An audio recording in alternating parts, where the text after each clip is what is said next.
All right. Hello, everybody. We're hitting some technical difficulties as we're jumping on, but I'm going to get started. And I think Lori's going to be jumping on here in a second to do a little intro and get us started. But hope everybody's here. While we're on this, I actually we have a birthday shout out. So, Jim, I don't know if you're on here today, if you're watching live or watching the recording, but it's Jim's 64th birthday today. So, happy birthday, Jim. And hope you learn more about detox on your birthday. What a better way to celebrate your birthday. All right. Let's see. Just a reminder, make sure that you are in a place where you can kind of focus, take some notes. And if you do have questions as we go through, just put them into the chat. We're going to ask some questions. So hopefully you're in a place where you can participate and jump in. And just a reminder, if you didn't get to watch the recording, if you didn't get to watch the video live yesterday, Brandon's was so good about learning to detox, really focus on nutrition and specific nutrients. So if you didn't see that we do have the recording that should be in your email. If you haven't been able to access that, let us know. With that, we will go ahead and jump in and get started. I'm going to share my screen and we'll get started on what we're going to talk about, which is some more detox. Now today, like I mentioned, I hope that we have some opportunities for interaction. So again, jump into the chat and we'll try to keep an eye on that as we go. And with that, let's see. I think I had one more announcement. Oh, make sure you stick around until the end because we're actually going to share specific supplement protocols. I'm going to talk about ways that we detox. We're talking about the brain today and glymphatic system, but we're going to share specific supplement protocols at the very end. So make sure you stick around for that part. All right. So with that, let's go ahead and jump in and talk about the brain's ability to detox. So this is, we get to talk about really some of the ways that the brain eliminates toxins and what happens to the brain when toxins are in there. This is near and dear to my heart because of some of the effects that have happened in family members related to toxin exposures. So my dad was actually, we owned a cherry orchard and he sprayed those cherries every year and sprayed our neighbors' cherries. And later we came to learn that the toxic effect of those pesticides and he died of Alzheimer's disease. So this is something that I'm very passionate about and I'm going to talk about today. And really, I want you to think about it, not just, certainly it can cause those really severe diseases like Alzheimer's disease and Parkinson's disease, especially, has been tied to pesticides, but also symptoms that a lot of us deal with every day, like brain fog and fatigue and difficulty concentrating and focusing, mood issues and mental health issues. So this is something that is a big deal.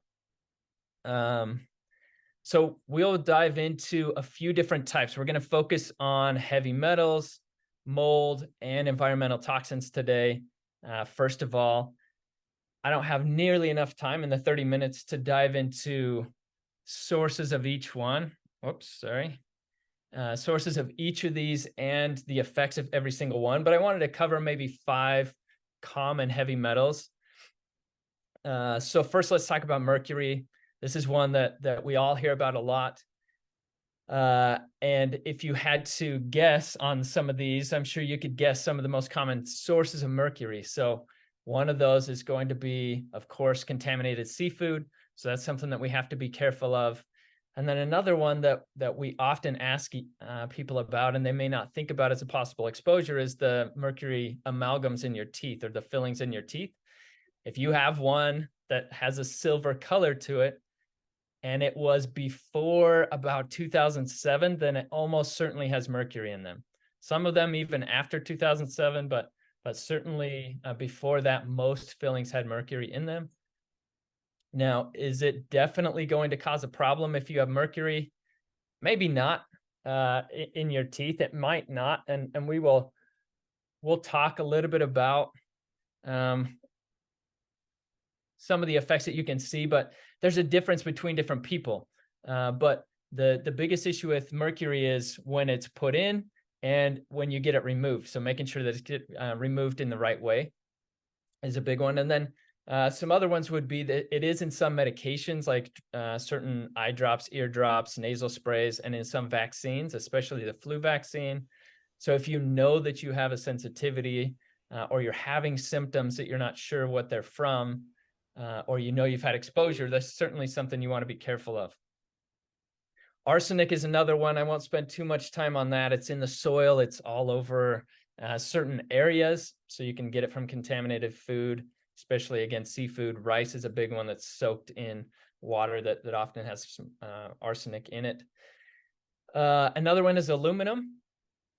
This one is probably the most widely distributed metal in the world, just throughout the environment. So it's just everywhere. It's in a lot of consumer products. So we see it in pots and pans, drink cans, foil. We see it in deodorants a lot. So watching for deodorants and antiperspirants that are aluminum free is important. And then food additives, even a lot of baking powders have aluminum in it. So make sure that you avoid those. So reading the labels is really important on that one. All right. Another one that we've seen a lot of recently. So we've been doing toxin testing for years, but I feel like in the last year, especially, we're seeing uranium come up more and more. And it's been interesting to me, and I don't know why exactly. I've been trying to figure that out, but especially here in Southern Utah, uranium seems to be a big one that we're seeing in a lot of people lately. So that's one that does take a lot of time to remove out of the system. But it's just in the soil all over the place, and obviously in a lot of military uses as well. And then I wanted to spend just a minute talking about copper. Copper is something that a lot of us don't think about. It's not tested in a lot of like heavy metal tests. But I wanted to share a story. We do test copper levels in people's blood, and we find high copper levels all the time, but just an interesting story that kind of shows an example of several people that we've seen. So we had a lady, she was in her 30s, and she came in with pretty severe symptoms. So by the time that we saw her, she was having jerking movements of her arms and legs. She was having tics. She was having pretty extreme muscle weakness where at times she couldn't hardly walk. She had been a gym junkie. She was lifting all the time, exercising all the time, and basically lost all of that aspect of her life and lost a lot of her ability to function in life. And so she was depressed and upset and really struggling. And so when we did the lab work, we didn't initially do a toxin test, but we found a high copper level on her blood test. Came to find out that she was taking birth control pills that she didn't list in her medications when we first started. And one of the most common causes of high copper levels is birth control. So it was an interesting one as we took her off birth control, helped her detoxify, which we'll talk about some of the things that we did today. Then actually everything came back, all of her symptoms resolved, and she's doing really well. So just one example of a metal and the effects that it can have. All right, so that's heavy metals. Let's look at mold next. This is another big toxin. I never thought, being in the desert here, practicing medicine in the desert, that we'd see a lot of people with mold issues. But even here we do. We see a lot of people with high levels of mold. So where do you think they get them from? It's typically from their house. So it's some type of water damage.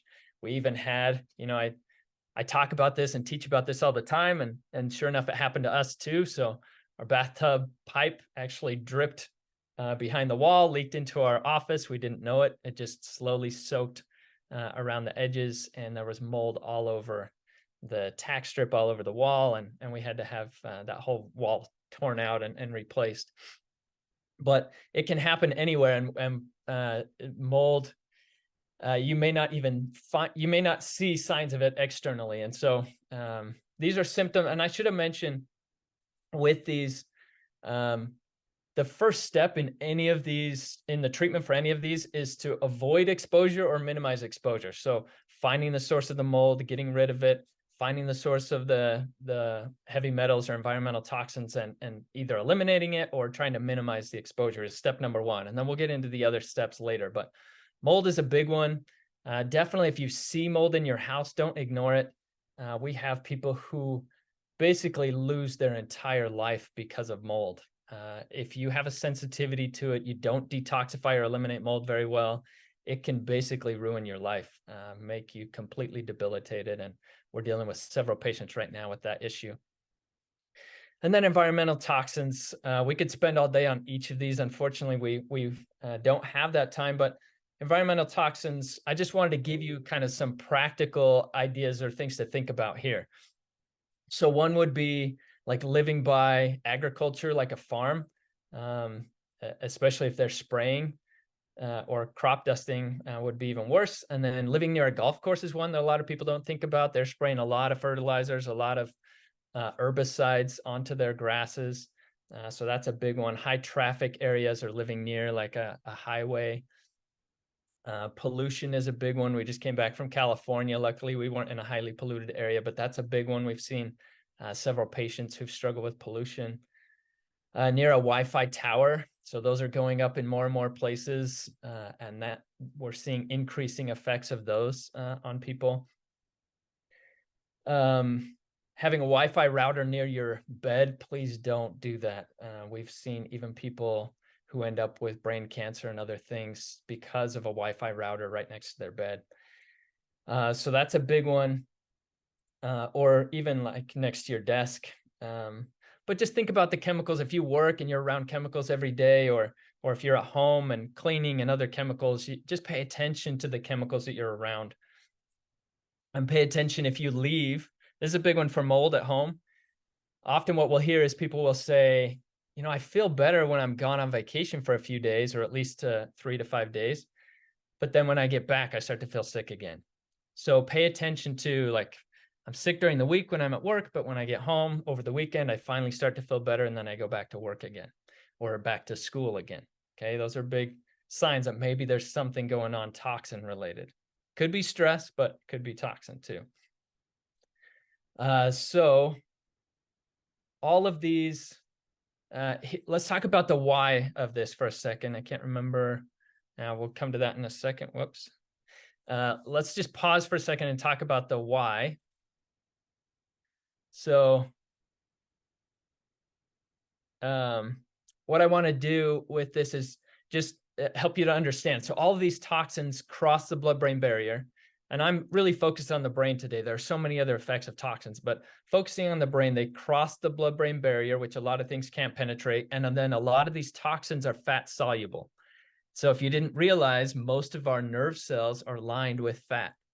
And so toxins tend to have, they're fat soluble, so they tend to want to spend time in fat, and they'll hide out from our body in these fatty tissues. And they're not just laying there dormant most of the time, they're continuing to cause problems. What they do is they actually can penetrate the DNA and cause problems within every cell in the nervous system. They can affect the enzyme functions in the nervous system. So many things. And I do have just one of the things that we're going to talk about, and we have a link for that I think Lori's going to drop into our chat, is about the Vibrant Wellness Test. This is just one sample test, but I wanted to just show you, this is one of the tests that we like. I wanted to just show you where you can go to look at kind of this, where sources are for these different environmental toxins, mold, heavy metals, and then some of the effects that they have. So instead of kind of reading them off, you can go to this, see the test, and kind of read through that. And with that, let's go to this glymphatic system. So you may not have heard of a glymphatic system before, but I wanted to just take a minute to talk about what this is. So I'm sure you've heard of a lymphatic system, but even in our scientists, our neuroscientists didn't realize that this existed in the brain until about 10 years ago, just over 10 years ago. This was discovered and really sort of changed the world of neuroscience. And basically what it is, as I was thinking about it, I was looking outside at our pool, and it's kind of a similar system. So we have our pool system set up where during the day we might be out swimming in it, people are playing in it. It kind of builds up like proteins from our skin and other debris and just gunk in there. And then during the night, it actually pulls water from there, goes into the pump and through the filtering system and tries to clean some of that out. Glymphatic system works the same way. So it actually, it pulls fluid through the entire brain and kind of flushes out the debris, the proteins, including like beta amyloid plaques that start to accumulate there, and flushes those out so that it keeps our brain kind of clean and clear and cleans out kind of dead and dying cells. So really an important thing, and part of what I said is really important, which is that the detox time, the time when our glymphatic system is active, is at night. So now's the time to interact. If you have access to your chat, I'm going to ask a couple of questions here. Number one is, what do you think is the ideal amount of time to sleep? So if we're looking at saving our memories, detoxing, getting adequate rest, restoration, all that stuff. Yeah, it looks like some of you are putting in some answers here. And for some people, they feel like, well, maybe I need a little more, maybe a little less. Maybe, like Jeff said, maybe it depends on age for sure. If we're looking at kids, they need a lot more sleep than adults. They're going to get their growth factors a lot more during the night. But focusing on adults for now, we're going to say it looks like everybody's in the right range. So about 7 to 9 hours is what the research is showing is the optimal time to sleep.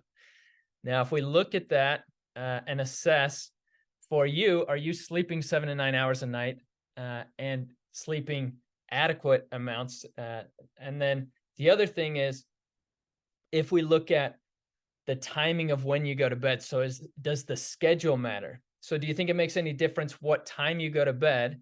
Or do you think that just getting the same amount of sleep, whether it's 9 hours from midnight to 9 a.m.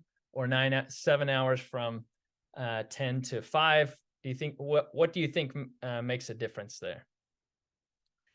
Terry is saying schedule's important. Quality of sleep, Jeff, we're going to talk about next. You're already ahead of us. I love it. And REM sleep, the type of sleep is important. So who was this? Gail Lewis nailed it. Sleep hours that occur before midnight are the most healthy. You are absolutely right. And here are a couple of reasons. So one is what has been mentioned on there. This circadian rhythm is super important. And the more that we stay consistent with our circadian rhythm, the more that our body works better. Restorative sleep, like Heidi mentioned, is best before midnight. So true. And what happens is we get into most of our deep sleep, our deep stages of sleep before midnight in the first few hours of the night. And they've done the studies with shift workers, with other people who tend to even sleep on a regular schedule, but just off of that typical like 10 to 6 or 10 to 5 routine. And they don't get the same amount of this glymphatic system flushing. And I think I have a link in here too that's related to how the glymphatic system actually is most active during those deep stages of sleep. So it was really interesting for me to look at that and realize, when you study different parts of science and medicine, and then it all comes together, it's just exciting. And that's what we see with the glymphatic system. So seems like people's memories are better when they get those first few hours before midnight of sleep, and they get the deep restorative sleep. And it turns out that part of that is the ability of the brain to detoxify. So sleep quantity, timing is everything in that one. So ideally, having a schedule, trying to be in that kind of 10 to 11 range of going to bed, or even a little bit earlier for some people if you wake up early, and then getting your 7 to 9 hours of sleep and waking up early, somewhere around 6 a.m. or so, does make a big difference. So good, you guys nailed that one. And then Jeff had brought up sleep quality. So this is a really big one. This is one that we do have increasing abilities to measure now, as far as wearing certain devices that can measure your quality of sleep. You can wear the Aura ring is one of my favorites, but there are a lot of different devices, and there are a lot of different options as far as things that can help you sleep. But what I would say is paying attention to sleep hygiene is super important. Meaning, if you are on screens, for example, later in the night, it's going to throw off your circadian rhythm. You can at least block the blue light if you have to be on there.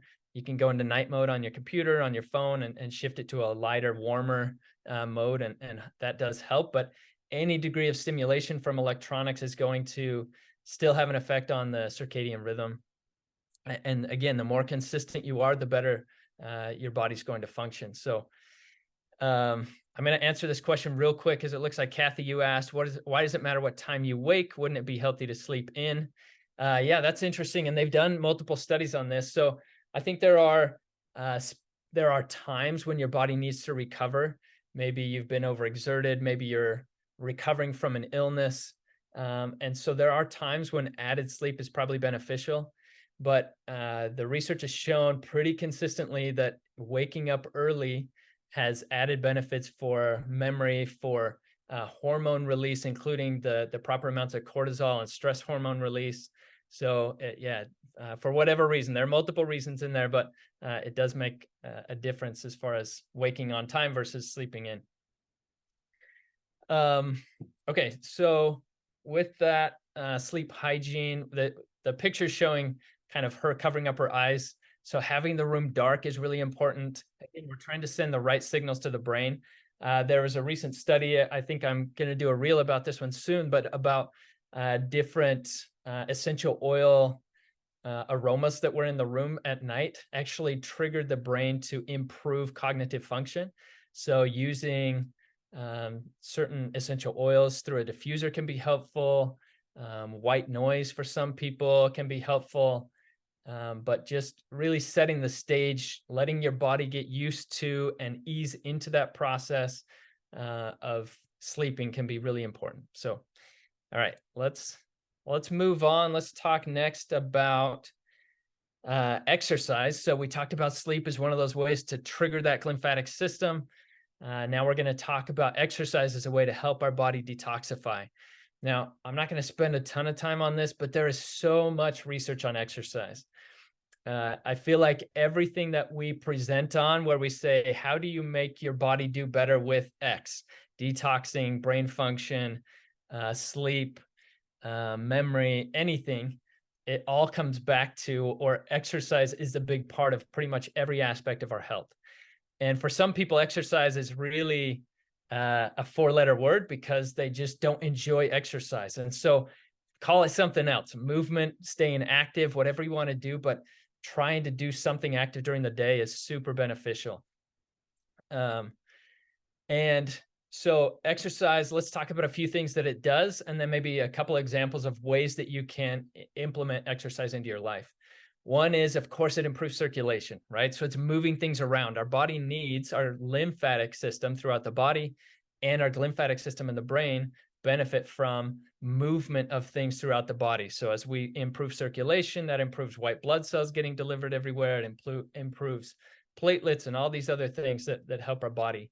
And then pushing that into the lymphatic system to help eliminate toxins. It helps us sweat more, which sweat concentrates a lot of the toxins in our body. Research has shown that mold, especially, you sweat out the highest concentration of mold through your sweat rather than eliminating through your bowels and the urine. And then it lowers inflammation, so it has an anti-inflammatory effect both in the brain and throughout the body. Also supporting decreasing oxidative stress, and so many other things that cause that the toxins do to our bodies. And then just increasing growth factors in the brain. So that's exercise. Next, we're going to talk about detoxification. We need to jump into, in our last few minutes, we're going to talk about sauna and its ability to detox, again, through sweat. So the biggest thing here is heat shock proteins, heating your body up adequately to be able to release heat shock proteins. There's some research on there, but basically it's going to increase your longevity, lower inflammation. It protects 65% decreased risk of Alzheimer's disease and all forms of dementia with doing saunas at least 4 days a week. Improves slow wave sleep. Again, remember, slow wave sleep was the one where we have increased ability of our glymphatic system to be active and flush out toxins.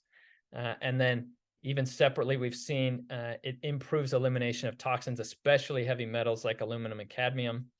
So really important there. I know there are probably a lot of questions related to saunas, and we will be answering these questions. So if you have questions as you go through, if you think of things, please throw them into the chat. So let's talk specific protocols. First of all, I mentioned you first want to get away from the exposure as much as possible. Next, we want to try to find one way to mitigate the damage of the toxins as we're trying to eliminate it. So that's antioxidants. That's even as simple as vitamin C, but NAC, glutathione, and then binders, things that can grab onto and help our body eliminate the toxins. So when we mobilize it out of our fat, we don't want it to just be out there as these sort of loose missiles that are causing damage to the tissues around them. We want to bind it and eliminate it. And then also supporting our body's ability to eliminate. So making sure our bowels are working well, our liver is flushing well, we're urinating really well with our kidneys, we're sweating well. So all of those are important. And so what we're going to do, we're sharing specific, as you can see in the chat here, really specific protocols. This is what we've figured out over the last few years of trying to dig through the research and seeing what works for people, are specific supplement protocols to help with these. Now, of course, we recommend working with the provider on these, but these give you kind of the specific protocols that we use for mold, for heavy metal and environmental toxins, and for brain detox. And then we also frequently use other like prescriptions or supplements like Cellcore that we can use. And so there is going to be a link in here to set up a free 15-minute call with us, where you can also just talk to us about your specific situation and how we might be able to help you with that. So with that, we rushed through 30 minutes of detoxification brain support. So again, glymphatic system, and really allowing our brain to release those toxins. We came to our challenge question of the day, which is, what's one thing you learned about the brain system detox today, or that glymphatic system? It can be what it is. The challenge giveaway question can be, again, answering like, what is this glymphatic system? What does it do? Or how do I optimize my glymphatic system? So Kathy is asking, can we have these links to look at after? Will they disappear? It will be in the recording, so you can jump on and get those there. And then, so watch for the email to come afterwards. You can just quickly click on them now, look at them later as well. So again, one thing you learned about the brain detox, glymphatic detox system. What can you do to take advantage of it? What does it do? What are the benefits? So we're seeing that you'd never heard of a glymphatic system. So that's one step in the right direction. We're at least learning what it is. A lot of people haven't heard of a glymphatic system. So sauna to decrease dementia, Terry, is a really good one. Lori mentioned we'll provide the links in the follow-up email. Bethany, you learned the glymphatic system exists and sleep hygiene has a big effect on it. Glymphatic system is like flushing toxins while we sleep. Brandon's mentioning he needs to go to bed earlier. That may have something to do with small children. Sleeping next to a router is important. It sounds like sleep is a big one for a lot of people. This is one that we just don't prioritize enough, is sleep. So definitely a big one. Rose loves feeling energized using the sauna, as do I. One of my favorites. Okay. Thank you, everybody. Again, you can quickly grab those links, look at them afterwards. I'm going to go ahead and finish up. I'll leave this up for just another minute if you need to grab those. And don't forget to join us tomorrow, same time at noon. We're going to dive into calling it detoxing your mindset, really stress and so many other ways that we can kind of help eliminate other types of toxins. So see you tomorrow.